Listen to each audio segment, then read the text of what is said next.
What's up, heathens? How ya doing? I'm the Godless engineer, and I critically analyze apologists' claims to give you the best arguments and information so that you can stand up and use your voice. Today we're going to be taking a look at one of Vocab Malone's most recent videos attacking mythicism. He's going to be presenting his arguments against some common mythicist objections, or at least things that he thinks are the common objections from mythicism, but he's also going to be proposing some pieces of evidence that he thinks is the best evidence for a historical Jesus coming from non-biblical sources. So if you heathens want to know why Vocab Malone is wrong about both mythicism and the non-biblical sources for Jesus, then please stay tuned.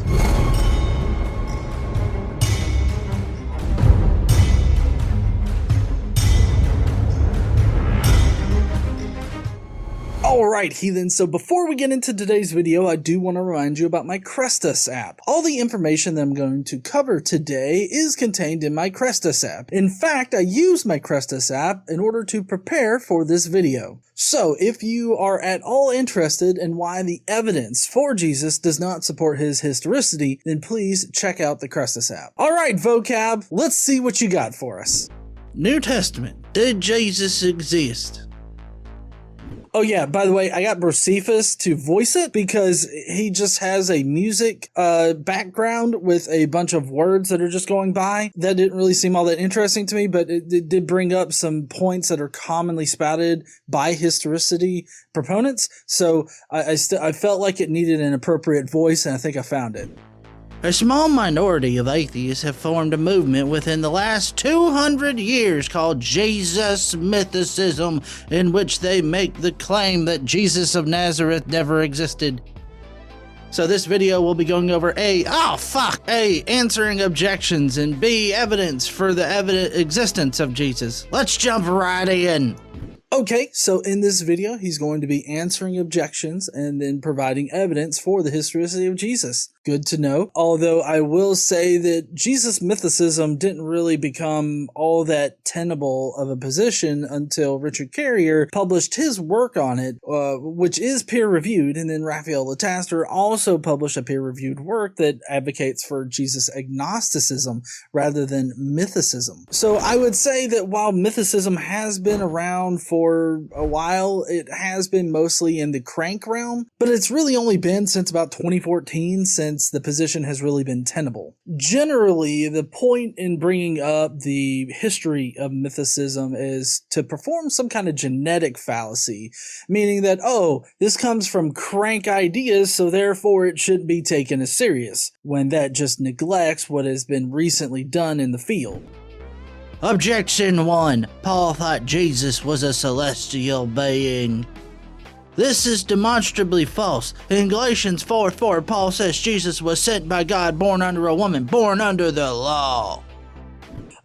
True, this particular verse does say that, but there's a lot of problems with it. If you really want a full explanation of my argument against Galatians 4:4 as well as some other verses in there, then what you could do is you can go to my Laura Robinson response where I lay out exactly why I take the position that I do. But basically Galatians 4:4 is contained within an allegory. Paul even states that he's talking about an allegory, and this entire allegory starts actually in at the end of Galatians 3. So taking that into account, the way that he talks about Jesus being born here using the word genomai, meaning to be manufactured or to become, kind of casts doubt on his use of it. Plus, the natural word, it seems, for Paul to be referencing something that was born of human origin or something of that nature is actually genao. But the word that Paul uses here is actually genomai, which he only ever uses to distinguish that something has been divinely manufactured. That would include Jesus's body as well as Adam's body and our future resurrection body. So there's a lot of scholarly debate around Galatians 4:4 and what is actually meant here. If you want to learn more about this particular use of genomai,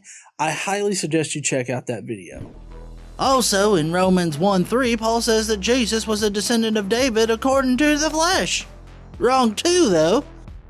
Well, in that particular passage, yes, Paul does talk about that, but he talks about it in the same way that he talks about Jesus being born in Galatians 4:4, using the word genomai. And in this particular section, Paul more or less talks about how Jesus was manufactured from David's seed. So 1:3 does not actually help your case, but strengthens my case. Whenever Paul talks about Jesus' body being born or Jesus in general being born, he only ever uses genomai, which is the natural word that we would use for divine manufacture. Because Paul seems to be talking about Jesus physically, but the minimal mythicism hypothesis doesn't actually say that Jesus was never physical in some way. Divinely manufactured bodies were definitely physical, like that would be physical flesh and blood. Now, one possible explanation is that Paul could have meant that Jesus was just an offspring of David, meaning that he was of the line of David or something like that, sort of in the same sense as when Paul talks about the Jews being the seed of Abraham. He's not literally talking about the seed, but just talking about how they're his descendants. But also, the difference here is that in Romans 1:3, Paul explicitly says that Jesus was made from the seed of David, whereas whenever Paul was talking about the Jews being a descendant of Abraham, he never claims that they are made of the seed of Abraham. Personally, I feel like the most parsimonious explanation here is that Paul is talking literally, that Jesus was literally made from the seed of David. This would coincide with 2 Samuel 7:12 through 14, where a prophecy is given that God will take David's seed out of his stomach or, his cockles, and then produce a body for the Messiah figure in the future. Next, for this objection, Paul often states that Jesus died and rose from the dead. Paul also says that Jesus talked to his disciples and broke bread and said, "This is my body, this is my blood." Paul never says this. He never denotes anybody being a disciple, and he never denotes hearing this particular idea from anybody that was actually there. He could have only heard it from Jesus in a vision. And in that particular rendition, Jesus doesn't talk about anybody else being there. Jesus just talks to Paul like Paul is actually there. Let's look at the actual Bible verse where Paul talks about this Last Supper. 1 Corinthians 11:23 through 26. For I received from the Lord what I also delivered to you, that the Lord Jesus on the night when he was betrayed took bread, and when he had given thanks, he broke it and said, "This is my body, which is for you. Do this in remembrance of me." In the same way, also, he took the cup after saying, "This cup is the new covenant. In my blood, do this, as often as you drink it in remembrance of me. For as often as you eat this bread and drink this cup, you proclaim the Lord's death until he comes." So, as you can tell, Paul never says that anybody else was around Jesus when this was happening. It is inserting later information that we get from the Gospels to assert that disciples were there when the Lord was giving these instructions. So to claim that Paul said that Jesus said this to his disciples is reading information into the text and is also inserting later information that is introduced with the Gospels. This is poor historiography. Also, I'd like to note that if Jesus was only ever a celestial figure, he could have still died and resurrected in the lower heavens. Also, at the end of this 1 Corinthians passage, he talks about doing this in remembrance of him until he comes. It kind of makes it seem like maybe Jesus hasn't actually come down on earth yet, and he is waiting for Jesus to come, or rather everybody is waiting for Jesus to actually appear on the earth. I feel like this is kind of conjectural. I'm merely speculating about what could be meant by that, but it just kind of seems odd that he's talking about how he's waiting for Jesus to still come, and not in some way like come again. Paul also says that Jesus had a brother, James, and Jesus was crucified. There is no way Paul thought these things happened in heaven.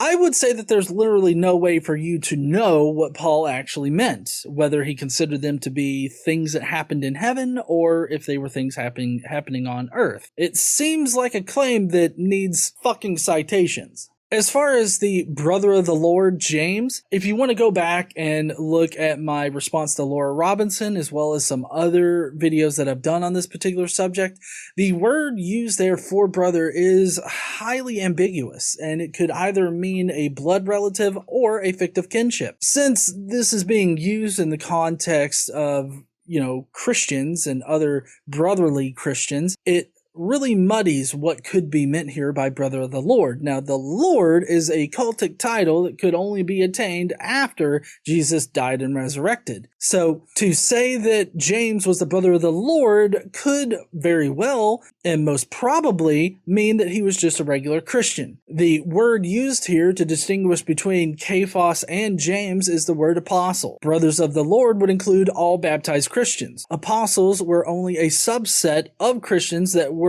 directly visited by a vision of Jesus. So no, I don't think Jesus had a brother named James. I think James was just another Christian. Lastly, the expectation of the Messiah universally was that they would be earthly human. Objection. I think Josephus forgot a word there. It's supposed to be next objection, but in any case. Again, citation fucking needed for the universally thought to be a human. If we look at Philo of Alexandria, we will see that the Messiah was always a celestial figure. In, the Gospels, especially the Gospel of John, it talks about Jesus being a pre-existent being that only took a mortal form in order to die and absolve our sins. So to claim that it was universally seen as him coming to earth, I would have to need citations to suggest that all Jews at that time thought that he was supposed to come in human form on earth. I don't think that that was universally taken. Also, the whole idea of the Jews having universal beliefs around this particular subject is not found in evidence. The actual evidence points to a vast landscape of different Jewish ideas in the first century. So any claims to a universal common belief set about any one particular tenet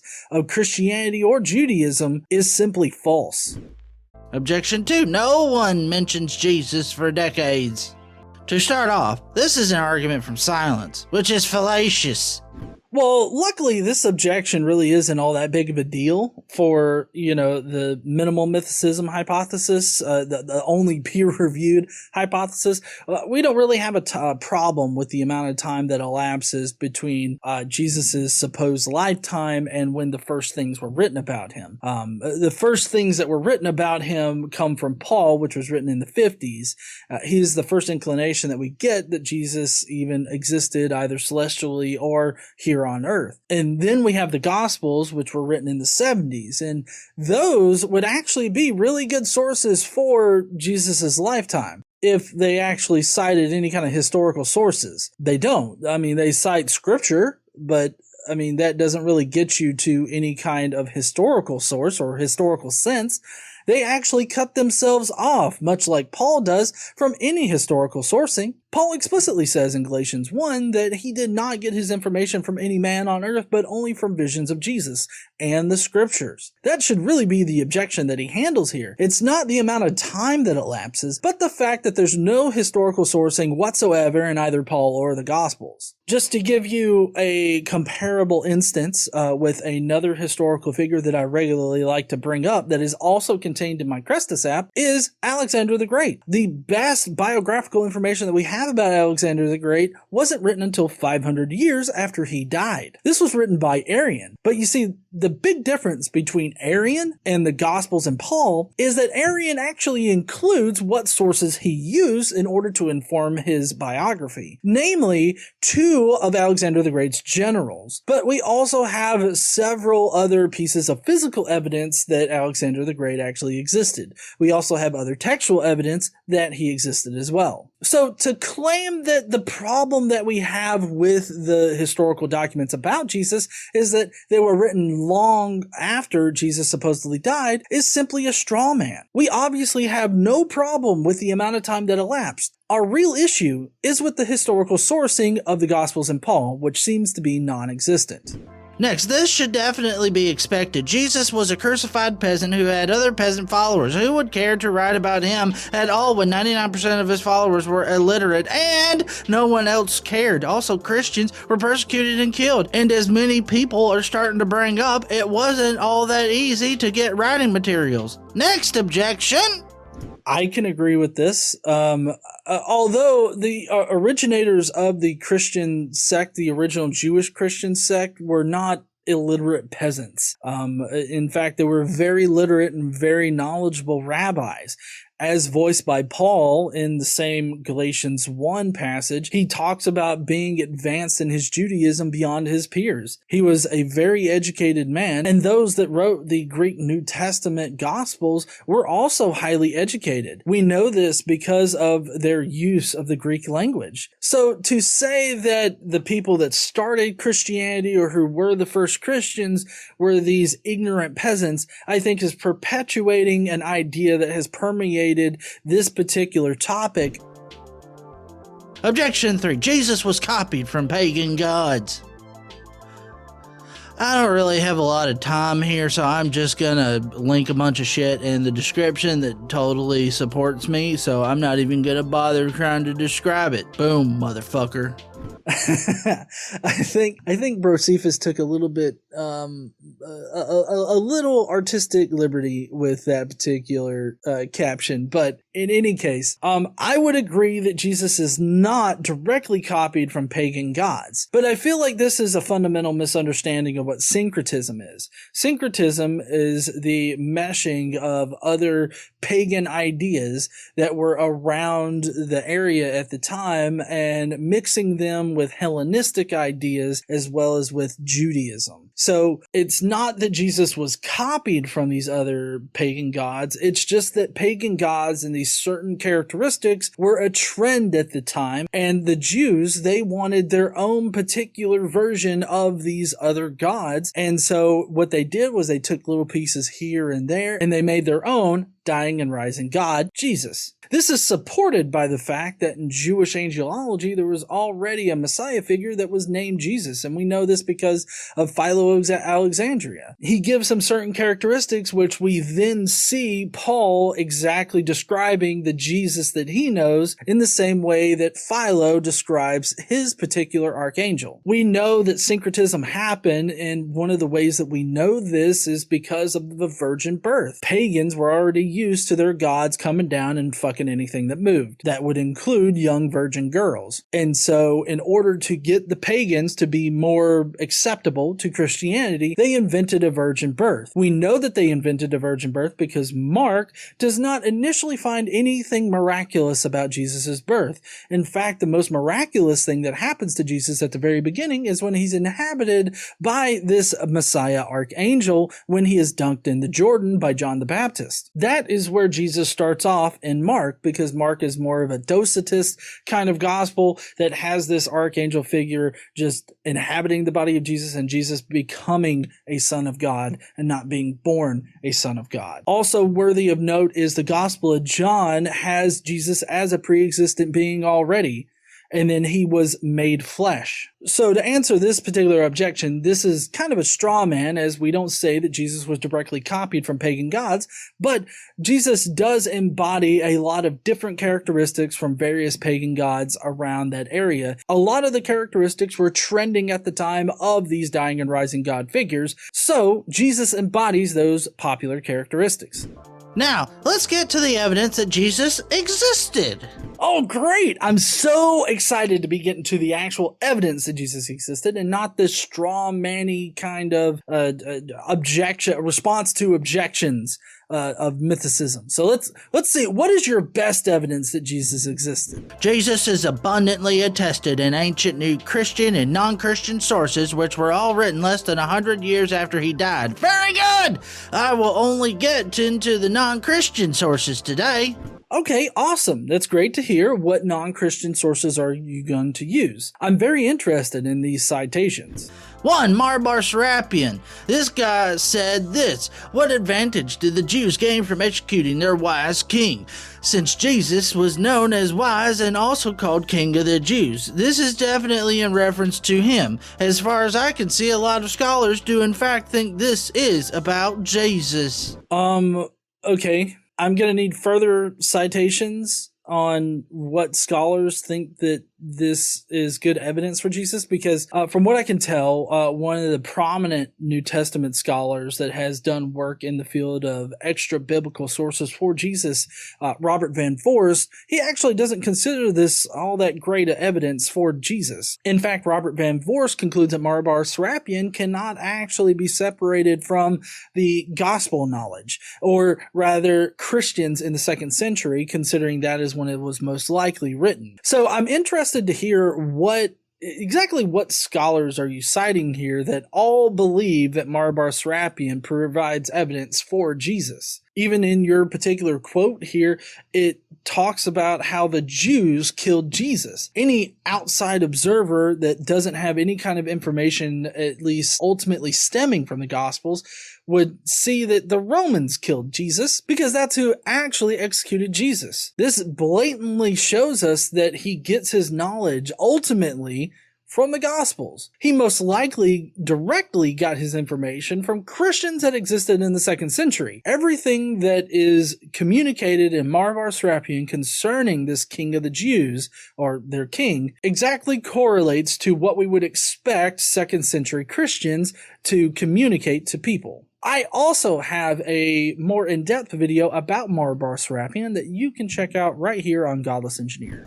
2. Flavius Josephus. He was a Jewish historian who mentioned Jesus twice. The quotes are long, so to summarize, Jesus was a wise guy who converted some people to his new movement and was killed by Pilate at request of the Jews for it. Also, he mentions James, the brother of Jesus, who some called Christ. These passages both have Josephine language and are in all the early manuscripts, plus scholars agree. Okay, I like how you rounded out that particular piece of evidence with an argument from authority, which is a fallacy if that is your only evidence that it is, in fact, what you say it is. You're very fallacious there at the end to add all scholars agree, or scholars agree in general. But also, I'd like to call your attention to a few things that kind of refute your idea here. For one thing, you're totally neglecting all of the scholarship surrounding the Testimonium Flavianum, which seems to be your main piece of evidence here for Jesus. For one thing, just to go down the list, we have Alice Wheatley that proved that there is no other redacted version of the Testimonium Flavianum that has existed. All versions of it are the ones that we have extant to us today, which have the very un-Josephine descriptions of Jesus in it. Alice Wheatley basically proved that they all stem from Eusebius. G.J. Goldberg has shown that the Testimonium Flavianum is based on Luke's Gospel. Ken Olson has shown that the text in the extant Testimonium Flavianum is closer to Eusebian style than Josephine style. And finally, Paul Hopper has demonstrated in a recent paper that the structure as well as verb use and other characteristics of the Testimonium Flavianum do not match Josephine style at all. So this particular section on your Flavius Josephus, especially concerning the Testimonium Flavianum, is ignoring all of the most recent scholarship on the Testimonium Flavianum. It would really behoove you to take a look at the most recent scholarship on the Testimonium Flavianum and see if you can argue your way around those expert opinions. If you want to learn more about how the Testimonium Flavianum is most likely completely inserted, I'm going to have a blog article link down below by Richard Carrier that kind of goes over all of the existing evidence against it, but also you can check out the CHRESTUS app, like I've mentioned before. Oh, and then he talks about the reference to James, the brother of Jesus, that is most likely an interpolation, which is also highly disputed in scholarship. Basically, something probably existed there before that made reference to him being Jesus ben Damnius and not Jesus who is called Christ. That particular portion actually reads like a marginal note, more so than something that was originally written there. Also, there is no reference to what is a Christ exactly, or a reference back to the Testimonium Flavianum, if it even existed. So Josephus's audience would have no idea what it meant to be called Christ in this particular instance, which makes it quite suspect. But again, I would highly suggest that you look at the existing scholarship on this particular passage that disputes the idea that it's literally talking about James, the brother of the Lord, especially considering that the way that this James dies is not the same way that James the Just dies or any James that we know dies. 3. Cornelius Tacitus, Roman historian, mentions Jesus in a passage about Nero blaming Christians for the burning of Rome.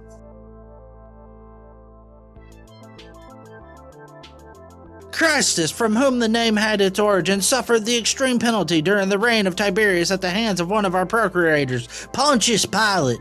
Again, this has Tacitian language, as in the earliest manuscripts we have, and all or most scholars already agree it is in fact authentic and evidence for Jesus.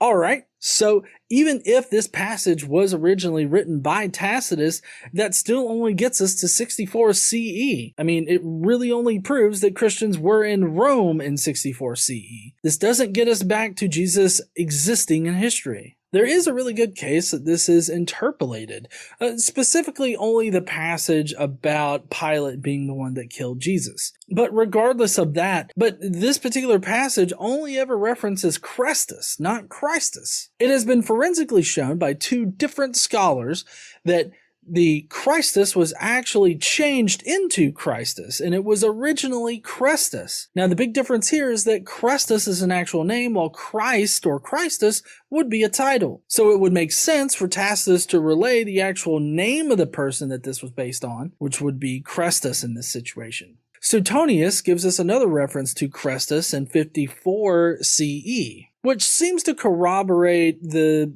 stuff that was happening 10 years down the line. So no, this in fact does not show us that Jesus existed. Even Robert Van Voorst would have a problem with this particular passage.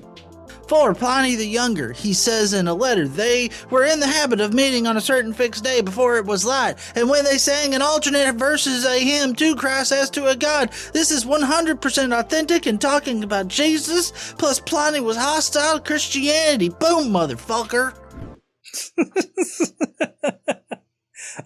Okay, so Pliny the Younger does not show us that Jesus existed in history. Pliny was getting his information from Christians that existed in the 2nd century. This was already an established idea in the Christian community, and this particular passage doesn't say anything about Jesus historically existing. It just talks about the worship practices of 2nd century Christians. So regardless of whether or not it is or is not about Jesus, it doesn't say anything about Jesus existing in history. This too is covered by Van Voorst, and Van Voorst comes to the same conclusion that I did.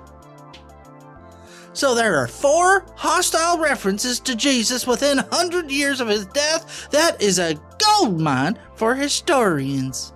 Well, with the exception that none of these really prove that Jesus existed in history. This would be a gold mine if they showed that he existed in history, but they don't. It's not really the problem of the 100 years. I'm fine with there being 100 years here. It's the fact that none of them solidify Jesus existing in history that I have a problem with. The last thing I'm going to say is that basically 99% of scholars are on my side in which the claim that Jesus existed. But take out all of the Christian scholars, and how many do you think Jesus existed? Still around 99%. It is the position held by the highest of skeptical scholars because of the evidence that Jesus existed. This is just an argument from popularity or an argument from authority. arguments from authority are fallacious if that is the reason why you accept something to be true. Now, he's not necessarily using this as like his only evidence, but the fact that he's bringing up that all scholars agree that this is true just screams argument from authority. This should not matter when we're contesting the evidence for a historical Jesus. We already know that the majority of scholars think he existed. That's why we are challenging the evidence that they present to hold up the consensus. There's no point in citing the consensus when we disagree with the consensus. Here are 2 quotes from the atheist scholars on the existence of Jesus. Jesus fucking Christ. Whether we like it or not, Jesus certainly existed. Bart Ehrman, atheist historian. Yeah, I don't really care what Bart Ehrman says. He had his chance to academically defend the historicity of Jesus, but instead he decided to write a shit pop novel that doesn't really deal with the question of whether or not Jesus existed. He just gives the same bad information that other apologists bring up and doesn't care to handle any of the objections that are brought against the historicity of Jesus. Jesus' death as a consequence of crucifixion is indisputable. Gerd Ludemann, atheist New Testament scholar. Okay, well, this doesn't really say anything about Jesus' existence other than it's a presupposed idea that he did exist, which is not evidence that Jesus existed. I would agree that if Jesus existed and if Jesus was crucified on the cross, given this scene that is depicted in the Gospels, yeah, I would agree. Jesus would have died in one way or another. So I have no problem on the face of this quote, but the insinuation here is that Gerd Ludemann is saying that Jesus definitely existed and that this is somehow evidence that he existed, is what the mentioning of this quote is meant to do. But it doesn't do that. You're presupposing that Jesus existed in order to get to this point in the quote. The end. Thank you guys for coming to my TED Talk. Yes, that was a good TED Talk there, Josephus. Yeah, so I didn't really find anything all that great in this particular video by Vocab Malone. He does have a few other videos that I'm going to be responding to, so I hope that you guys will stay tuned for that. If you will, please go down below. Let me know what you guys think about Vocab's evidence here. What do you think about his objections to the objections? Do you find that the objections were mostly straw man arguments, or do you think that mythicists actually make those particular objections? Let me know in the comments down below. Hey, while you're down there, why don't you smash that like button and subscribe if you like this kind of video. Don't forget to stand up and use your voice. Bye, heathens. Hey, I did that without a cum reference. It's sus.